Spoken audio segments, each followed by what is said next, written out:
walang magiging okay.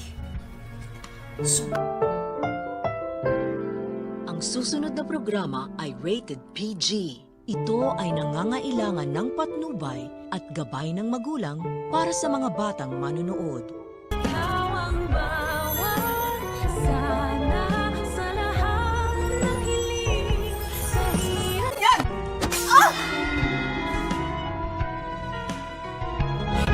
Pananunumbalik na naman ang feelings nitong si Robert para kay Lynette dahil nang makita niya itong nanginginig sa sobrang takot at muli niya naman niyang naramdaman ang yakap ni Lynette at pagmamahal nito at nainis rin si Robert kay Carlos dahil nga daw pinababayaan nito si Lynette na magala-gala sa halip ng pahinga lang sa bahay dahil nga sa hindi pa ito lubusang magaling sa kanyang trauma. Pero ang payo naman ni Dr. Ray kay Robert na dapat nilang tantanan na si Lynette dahil nga may asawa na itong tao at wala na daw magagawa si Robert kundi ipaubayan na ang pag-aalala kay Carlos na asawa nito. Sa kabilang banda, mamasamain nga nitong si Carlos na makita niya kanyang asawa na kasama itong si RJ at feeling talaga ni Doc Carlos na pinagtataksilan siya ng kanyang asawa at kahit anong paliwanag nga nitong si Lynette ay hindi siya pakikinggan ni Carlos. Sobrang galit ni Doc Carlos kay Lynette ay maihahagis niya ang baso na naglalaman ng kanyang iniinom alak at ito may tatama sa braso ni Lynette na bigla namang dudugo agad sa kabilang banda. Yung alam na ni Justin ang plano ng kanyang amang si Eric kung paano nito mapapabalsa ang Apex ng madali na hindi sila nakahalata